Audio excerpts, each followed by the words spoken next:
Kung bago ka lang sa channel na to at isa kang true-blooded Aldab Nation na nagmamahal po kila Maine Mendoza at Alden Richards, tama po ang channel na pinuntahan mo, kaya consider na kitang bagong subscriber. Welcome back mga Aldab. Ito na naman po ang inyong lingkod, si Mr. Destiny. At siyempre panibagong update na naman po tayo. Panibagong mga kaganapan kina Mengay at kay Alden. Medyo nabitin po tayo dito. At siyempre dito na po natin pag-uusapan si Mrs. Polkerson. Ang singsing na lagi nang pinapakita ngayon ni Mengay sa social media. Nagsimula ito mga Aldab ng mga panahong mainit ang issue. Ito yung kumbaga ito madalas na po niya yung ginagawa.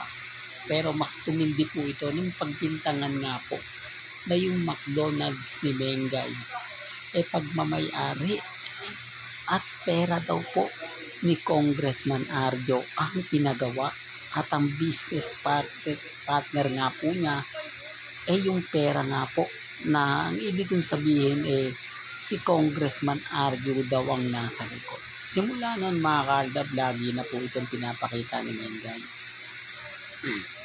Lagi na po niyang suot, saan man po siya magpunta.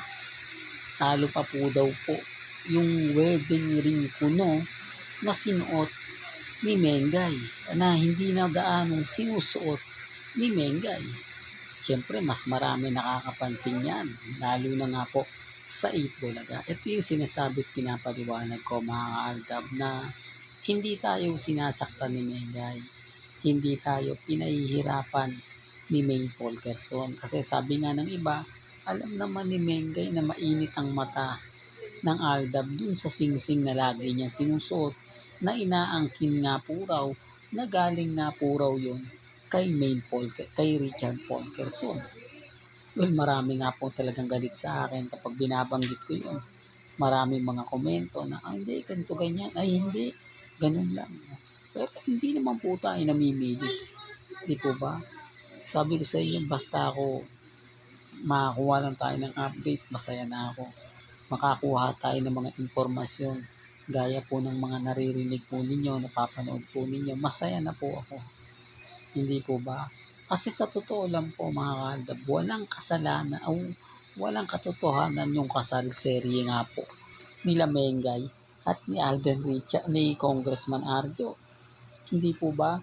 Kaya nga po na sinabi natin kanina, si Ibyang, hindi po ba pinagmalaki niya kay Ogie Diaz na kung sakasakaling ikakasal sina Mengay at si Congressman, hihingi siya agad ng apo, 2, at itatago niya nga puro ito kapag pupunta o lalabas o kapag may taping o shooting sina Mengay at si Congressman.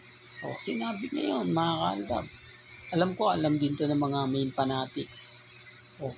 Pero bakit naunahan pa po siya? O bakit mauna pong nagkaroon ng anak si Rhea at Aide kaysa kay Arjo? Doon pa lang po mapapaisip na kayo, di po ba? At bakit si Alden Richards nananatiling single? O sasabihin nyo na naman, ako paulit-ulit na naman yan si Mr. Destiny, wala nang bago dyan, ganyan talaga kapag ganito ganyan, pipilit nila yung bagay-bagay na wala nang kakwenta-kwenta, ibabalik na lang yung mga sinasabi. Kasi dito ko po may lalabas yung katotohanan, na kahit papaano mapapaisip din po sila na yung mga sinasabi ni Mr. Destiny, yung mga ina-update ni Mr. Destiny, 101% di po ba, na legit talaga at hindi ko po inedit. Kasi sabi ko nga, kung gugustuhin po nila Mengay, nila Alden, basagin ng Aldab, magagawa po niya. Hindi, pero hindi po nagawa.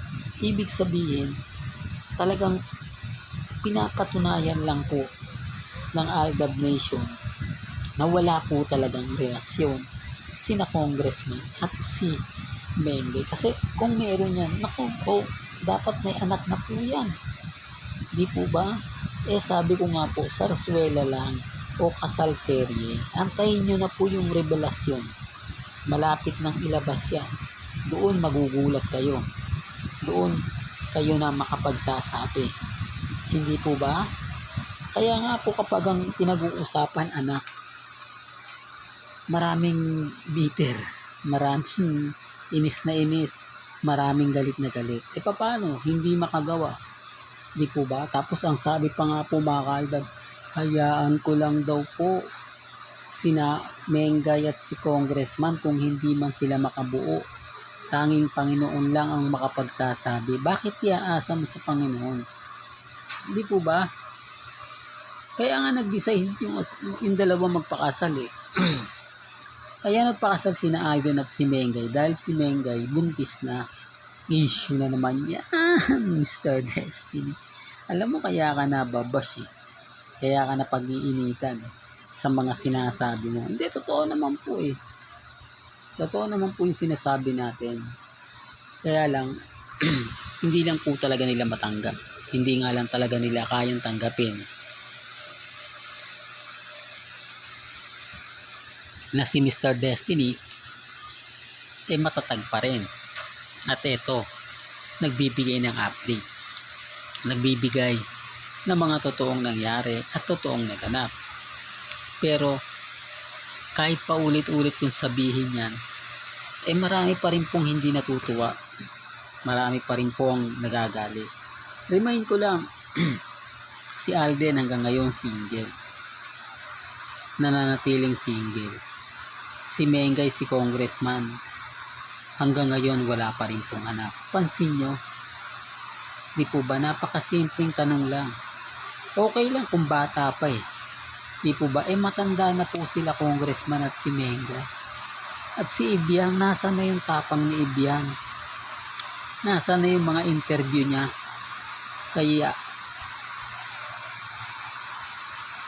Kay Christopher Min nga po ba yan? O kay Ogie Diaz?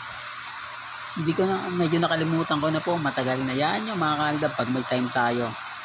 Kumbaga sa mga in-upload ko, kunin natin yan. At syempre, iparirinig ko yan sa mga taong ayaw pong maniwala. Sa mga taong sinasabihan ako ng fake news. Para sigurado kapag ka napanood nila yung video na yun, napakinggan nila, abay sila na yung magsasabi. Di po ba? Well, hanggang dito na lang po ang ating latest updates. Kaya kung gusto niyo pa po ng pinaka-latest at sariwang update, abay lagi lang po kayong tututo dito po sa channel ni Mr. Destiny para updated po kayo sa mga bago at sa mga latest na i-upload po natin maya-maya lang. Hanggang sa muli, salamat po sa panonood at pakikinig.